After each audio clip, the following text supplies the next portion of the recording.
परिचय। बच्चों, आज हम जानते हैं कि हमें जीवन के लिए ऊर्जा की आवश्यकता होती है और भोजन ऊर्जा का प्राथमिक स्रोत है। आप जानते हैं कि भोजन की पाचन क्रिया मुख से ही प्रारंभ हो जाती है, लेकिन ऊर्जा अवशोषण की प्रक्रिया प्रमुख रूप से छोटी आंत में शुरू होती है। हाँ, भोजन मुख के बाद ग्रसिका से होकर अमाशय में जाता है, जहां प्रोटीन का पाचन शुरू होता है और उसके बाद भोजन छोटी आंत में प्रवेश करता है, जहां से अपचित भोजन बड़ी आंत में चला जाता है और उसके बाद मल द्वार के द्वारा शरीर से बाहर उत्सर्जित किया जाता है। भोजन के पाचन के बाद पचित भोजन से पोषक अवशोषित कर लिए जाते हैं। इसलिए इस मॉड्यूल में हम पाचन एवं अवशोषण के विषय में सीखेंगे।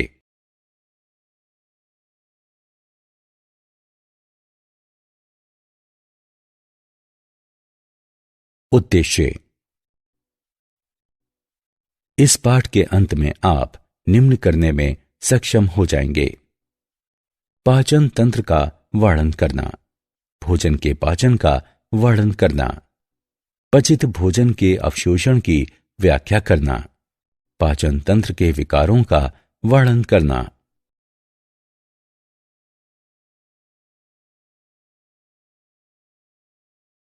पाचन तंत्र।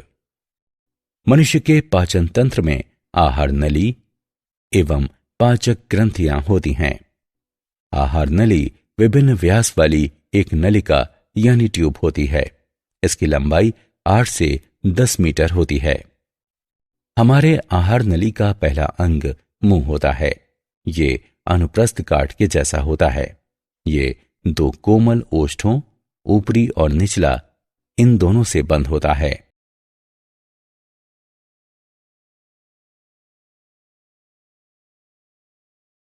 मुख या मुख गुहा एवं तालु। मुख या मुख गुहा, इसमें पर्याप्त जगह होती है, जो ऊपर से तालु, नीचे से गले और दोनों किनारों पर जबड़े से घिरी होती है। तालु ये मुख गुहा के छत का काम करती है तथा इसको नासिका कोश से अलग करती है। ये 2 भागों में विभाजित होती है: कठोर तालु और कोमल तालु। कठोर तालु, इसे अस्थियों द्वारा सहारा प्रदान किया जाता है और इस पर झुर्रियां कहलाने वाले अनुप्रस्थ कटक होते हैं। ये चर्वण के दौरान भोजन को सही स्थिति में रखते हैं। कोमल तालु, ये तालु का पश्च भाग है। इसकी चिकनी सतह के कारण भोजन निगलना आसान हो जाता है। इसका पश्च स्वतंत्र सिरा एक छोटे से फ्लैप, अली जिह्वा या मृदु तालु के रूप में नीचे लटकता रहता है।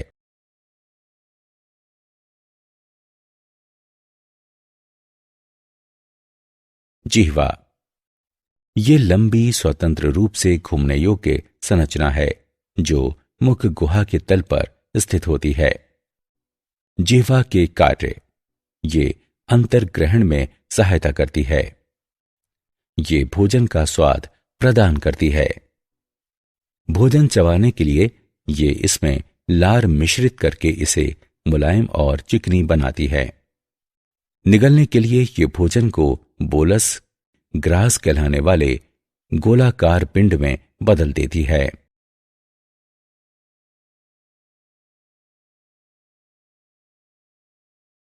दांत। दांत अर्धवृत्ताकार चाप के रूप में दोनों जबड़ों पर स्थित होते हैं। दांत गर्तिका या दंत कोष्टिका कहलाने वाली गर्त में अंतः स्थापित होते हैं। दांत 2 समूहों में निकलते हैं: अस्थायी दांत या दूध के दांत यानी पाती दांत और स्थायी दांत। मानव दांत द्विबार दंती होते हैं क्योंकि मनुष्यों में दूध के दांत स्थायी दांतों से प्रतिस्थापित हो जाते हैं। दांत 4 प्रकार के होते हैं: कृंतक, रदनक, अग्र चणवर्णक और चरोणक। स्थायी दांत समूह में 32 दांत होते हैं। अक्षर I, C, पी, एम और एम क्रमशः कृंतक, रदंतक, अग्र, चर्वणक और चर्वणक को दर्शाते हैं। मनुष्यों के दांतों की व्यवस्था को एक दंत सूत्र द्वारा निरूपित किया जा सकता है।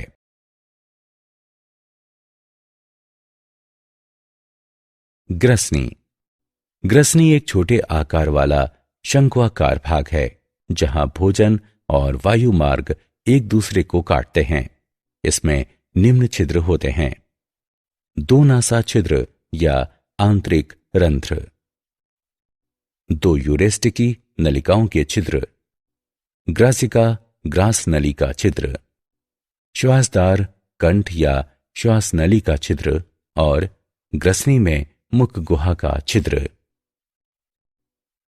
नासा ग्रसनी नासा कक्ष के पीछे स्थित होती है और इसमें आंतरिक रंध्र होते हैं।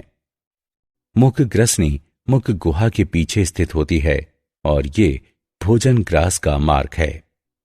ग्रसनी काकल ग्रसनी का सबसे निचला भाग है और इसमें दो छिद्र होते हैं: श्वासद्वार और ग्रासिका।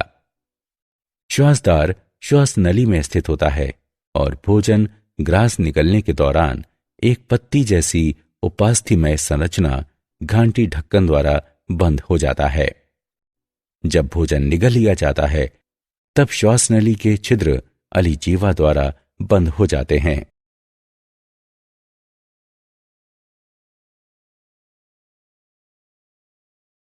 अमाशय। अमाशय उदर गुहा के ऊपरी भाग में डायाफ्राम के नीचे स्थित होता है। अमाशय का बड़ा भाग बाईं ओर स्थित होता है। अमाशय को निम्नलिखित भागों में विभाजित किया जा सकता है: जठरागम भाग। ग्रासिका जठरागम कहलाने वाले एक छिद्र द्वारा जठरागम भाग में खुलती है।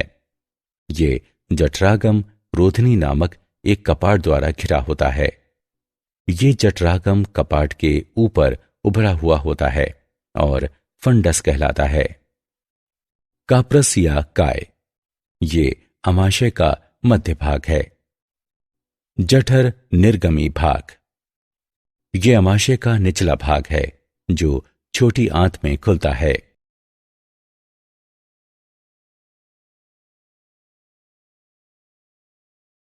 छोटी आंत। छोटी आंत लगभग 6 मीटर लंबी और 1 इंच व्यास वाली लंबी नली होती है। ये उदर गुहा में कुंडलित स्थित होती है। छोटी आंत में 3 भाग होते हैं: ग्रहणी, अग्र क्षुद्रांत और क्षुद्रांत। ग्रहणी आंत का पहला भाग है जो लगभग 25 सेंटीमीटर लंबा और यू आकार का होता है। अग्र क्षुद्रांत लगभग 2.5 मीटर लंबी और ग्रहणी की तुलना में संकरी होती है। अग्र क्षुद्रांत और क्षुद्रांत में स्पष्ट कटखंडन नहीं होते हैं।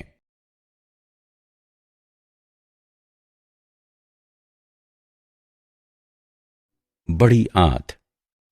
बड़ी आंत छोटी आंत से विस्तृत होती है। इसमें अंधनाल, वृहदांत्र और मलाशय होते हैं। बड़ी आंत अंधनाल से शुरू होती है और ये एक बड़ा थैला है जो छोटी आंत से अपशिष्ट पदार्थ प्राप्त करता है। अंधनाल वृहदांत्र तक जाती है जिसे 3 भागों में विभाजित किया गया है: आरोही, अनुप्रस्थ और अवरोही भाग। और अंत में ये मलाशय में खुलती है जो मलद्वार द्वारा बाहर खुलता है।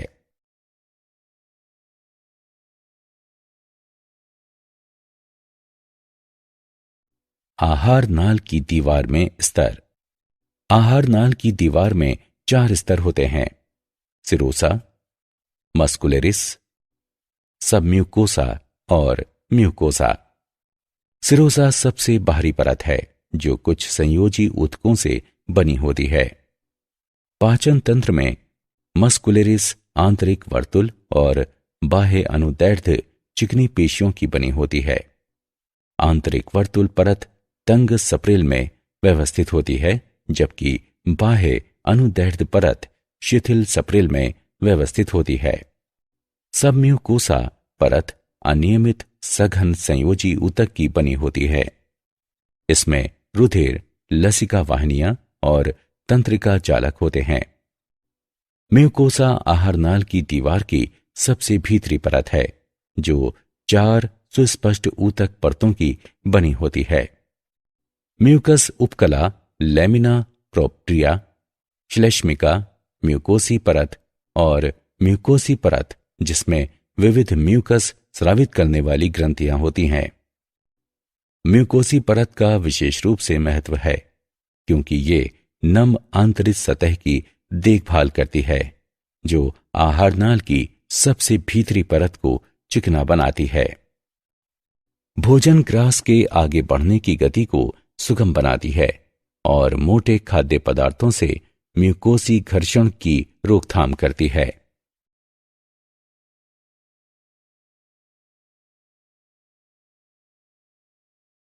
पाचन ग्रंथियां। आहारनाल से संबंधित 3 पाचन ग्रंथियों में लार ग्रंथियां, यकृत और अग्नाशय शामिल होते हैं। 3 जोड़ी लार ग्रंथियां होती हैं जो कर्णपूर्व, अधोजंभ या अवचिंबुकीय और अधोजिह्वा हैं।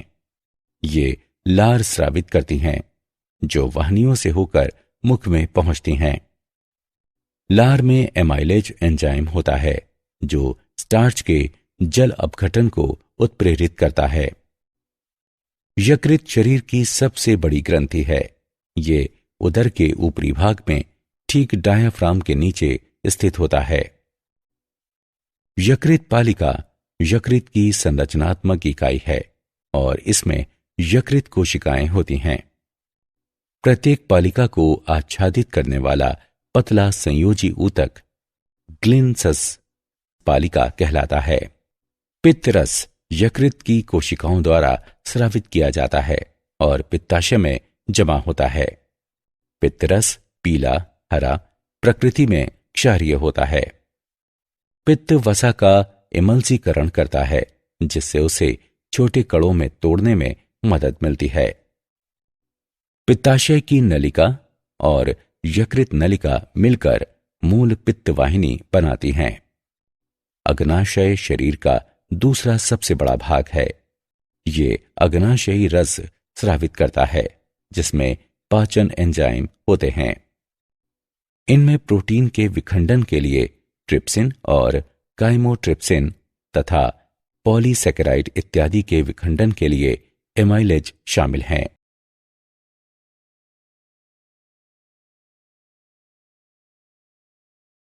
भोजन का पाचन।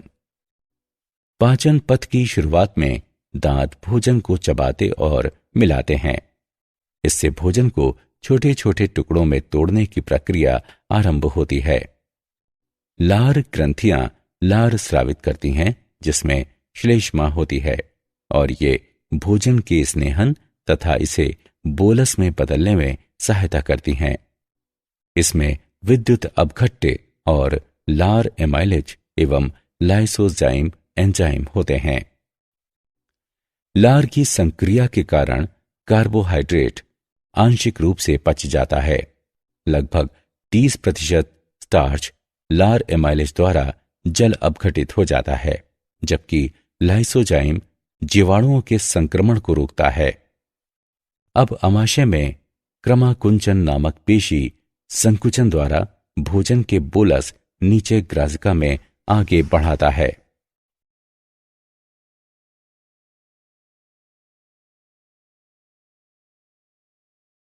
भोजन का पाचन। इसके बाद भोजन आमाशय में पहुंचता है। आमाशय की पेशी दीवार की ब्लोडन गति के कारण भोजन अम्लीय जठर रस के साथ मिश्रित हो जाता है और ये काइम कहलाता है। आमाशय का अस्तर हाइड्रोक्लोरिक अम्ल तथा प्रोटीन का पाचन करने वाला पेप्सिन नामक एंजाइम उत्पन्न करता है। काइम भोजन जठर निर्गम अवरोधी या वाल्व के माध्यम से धीरे धीरे छोटी आंत में पहुंचता है। छोटी आंत को 3 भागों में विभाजित किया गया है: गृहिणी, अग्र क्षुद्रांत और क्षुद्रांत। कायम यकृत से निकलने वाले पित्त अग्नाशय के पित्ताशयी रस और एमाइलेज पाचन रसों के साथ मिल जाता है तथा अन्य आंत्रीय एंजाइम जैसे कि माल्टेस, लैक्टेस और सुक्रेस कायम को विखंडित कर देते हैं। पेप्टाइड्स अमीनो अम्लों में, लिपिड्स वसा अम्लों एवं ग्लिसरॉल में तथा कार्बोहाइड्रेट शर्करा एवं ग्लूकोज में विखंडित हो जाते हैं।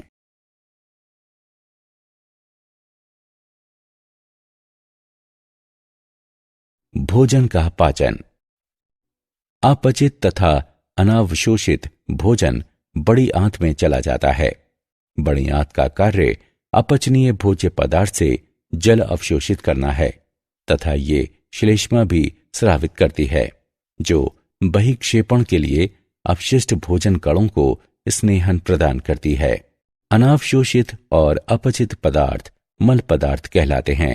शरीर से मल पदार्थ का त्याग गुदा द्वारा किया जाता है।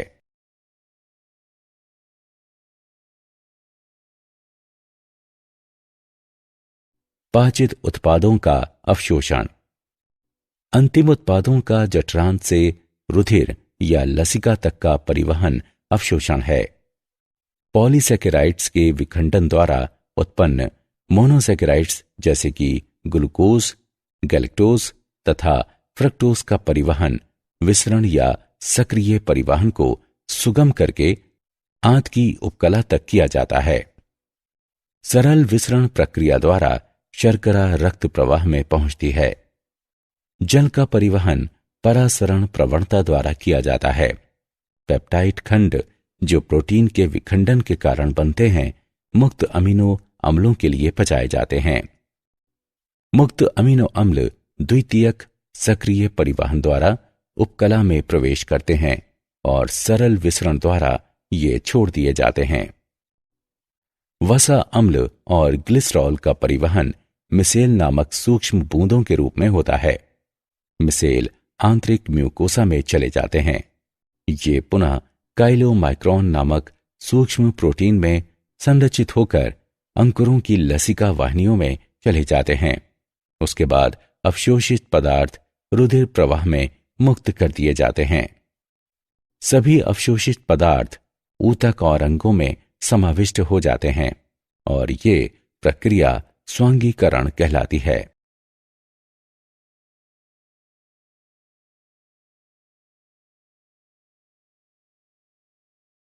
पाचन तंत्र के विकार।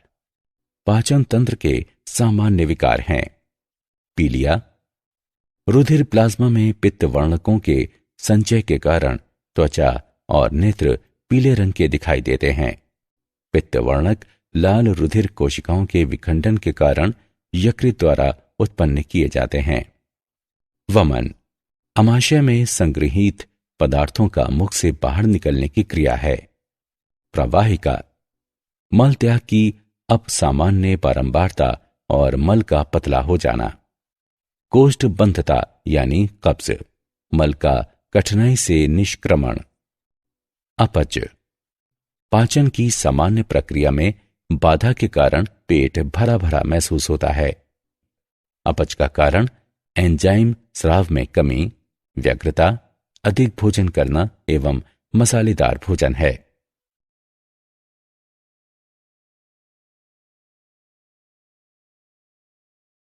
क्या आप जानते हैं north Carolina school of medicine विश्वविद्यालय के नए अध्ययन से पता चलता है कि आंत में रहने वाले कुछ सूक्ष्म जीव भोजन की समान मात्रा से अधिक कैलोरी निकालने के लिए परपोषी जीव को अनुमति देकर आहार वसा के अवशोषण को बढ़ा देते हैं। एलईडी फोटोथेरेपी प्रणाली का उपयोग भारतीय अस्पताल में किया जाता है। इसमें पीले रंग के प्रकाश का उपयोग नवजात शिशुओं में पीलिया के उपचार के लिए किया जाता है।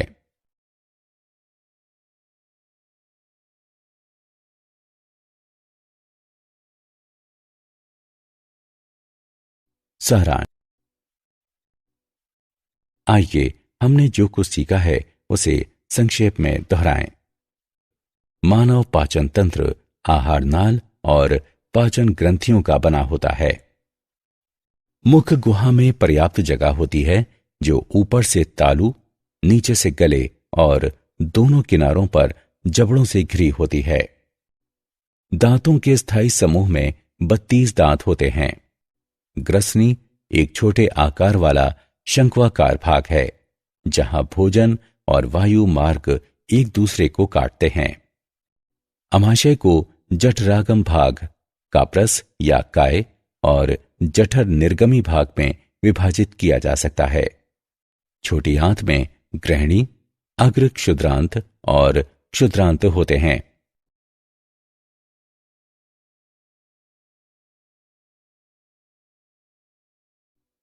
बड़ी आंत में अंधनाल, वृहदांत्र और मलाशय होते हैं। आहार नाल की दीवार 4 स्तरों सिरोसा, मस्कुलरिस, सबम्यूकोसा और म्यूकोसा की बनी होती है। लार ग्रंथियां यकृत और अग्नाशय पाचन ग्रंथियां हैं। अंतिम उत्पादों का जठरांत से रुधिर या लसिका तक का परिवहन अवशोषण है। पाचन तंत्र के सामान्य विकार पीलिया, वमन, प्रवाहिका, कब्ज और अपच हैं।